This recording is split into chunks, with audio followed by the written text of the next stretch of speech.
Hi hello రైతు సోదరులకి నమస్కారం. మీరు చూస్తున్నారు ఎంబీ రైతు యూట్యూబ్ ఛానల్. నేను బిచ్చునాయక్ అండి. సో ఎవరైతే మన ఛానల్ని మొదటిసారిగా చూస్తా ఉన్నారో రైతులు ఛానల్ని సబ్స్క్రైబ్ చేసుకొని అలాగే ఖచ్చితంగా తోటి రైతులకు షేర్ చేసి ఒక లైక్ కూడా చేయండి. ఇవాళ ఈ వీడియో వచ్చేసి మేజర్గా మిరప పంటలో ప్రజెంట్ ఉన్న తుఫాన్ ఎఫెక్ట్ కారణంగా మిరప పంటలో వచ్చే ప్రధాన సమస్యలు ఏదైతే ఉన్నాయో నల్లి నల్ల తామర ఎఫెక్ట్, దానితో పాటు ఎర్రనల్లి అధికంగా వస్తూ ఉంది, కాయమచ్చ అధికంగా వస్తూ ఉంది. దాని గురించి ఒక చిన్న షార్ట్ వీడియో తీసి రైతులకు పెడదామని చెప్పేసి వీడియో చేస్తా ఉన్నాను. మిరపలో ప్రధానంగా నల్లి నల్ల తామర ఎఫెక్ట్ కనుక ఉన్నట్లయితే ఒకసారి గ్రాసియా అండ్ హనాబీ స్ప్రే చేసుకోగలరు.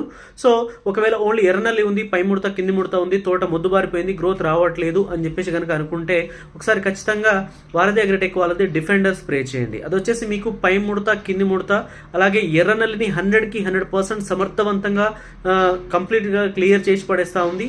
అలాగే కొనలు మాడిపోతున్న కొనల్ని కూడా రికవరీ చేసి మంచి గ్రోత్ వచ్చి చాలా బ్రహ్మాండమైన పూత అనేది స్టార్ట్ అయిపోతూ ఉంది.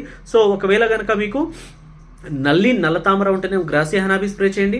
ఓన్లీ ఎర్రనల్లి కనిపిస్తూ ఉంది, కొనలు మాడుతూ ఉన్నాయి, తోట మొద్దుబారిపోతూ ఉంది అని చెప్పేసి అనుకుంటే మాత్రం ఇలాంటి సిచ్యువేషన్స్లో కంపల్సరీగా డిఫెండర్ అనేది స్ప్రే చేసుకోండి.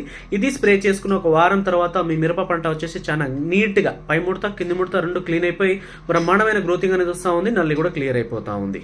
సో ఇది ఆ తర్వాత వచ్చేసి నెక్స్ట్ ఏదైతే ఉందో ఇప్పుడు ప్రజెంట్ పండాకు తెగులు సమస్యలు అనేవి ఉన్నాయి. దాదాపు దానితో పాటు కాయమచ్చ తెగులు కూడా వస్తూ ఉన్నాయి ప్రజెంట్.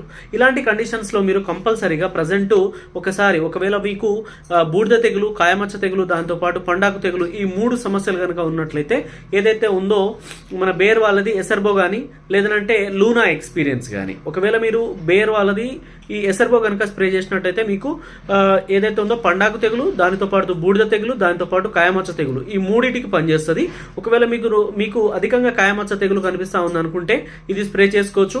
లేదా మీరు జీవాగ్రో వాళ్ళది ఆర్మచూరా కానీ స్ప్రే చేసుకోవచ్చు. ఈ రెండిట్లో మీరు ఏదో ఒకటి కంపల్సరీ స్ప్రే చేసుకుంటే బాగుంటుంది. లేదా మీకు ఇంకో ఆప్షన్ లూనా ఎక్స్పీరియన్స్ కూడా ఉంది కంపల్సరీగా.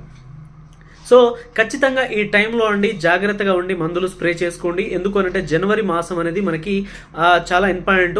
ఈ ఏదైతే ఉందో 4-5 డోసులు మనం ఇంకా స్ప్రే చేయబోతా ఉన్నాము. ఈ 4-5 డోసులు కనుక పర్ఫెక్ట్గా స్ప్రే చేసుకున్నట్లయితే ఖచ్చితంగా మంచి దిగుబడులు రావడానికి ఆస్కారం ఉంటుంది. కనుక జాగ్రత్త స్ప్రే చేసుకోండి. ఫస్ట్ నల్లి నల్ల తామర ఉంటే ఒకసారి గ్రాసియా హనాబీ స్ప్రే చేసుకోండి. ఆ తర్వాత నెక్స్ట్ ఏదైతే ఉందో డిఫెండర్ స్ప్రే చేయండి. అది స్ప్రే చేసిన తర్వాత కంపల్సరీగా మీకు వచ్చిన గ్రోత్ని ఫ్లవర్ని ఇంకా ఎక్స్ట్రాగా బ్రహ్మాండంగా తీసుకురావాలి, మంచి కాప్ సెట్ అవ్వాలి అంటే నెక్స్ట్ వారధి అగ్రిటెక్ వాళ్ళది వారధి స్ప్రే చేయండి.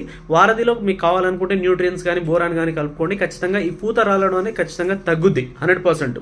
సో ఈ జాగ్రత్తలు ఖచ్చితంగా పాటించండి. మీ మిరప పంటలో ఎలాంటి సమస్యలు ఉన్నా కూడా ఖచ్చితంగా రికవరీ అవుతాయి. సో నెక్స్ట్ కాప్ సెట్టింగ్కి ఏం స్ప్రే చేయాలనేది ఇంకో వీడియోలో మీ ముందుకు వస్తానండి. Thank you, bye.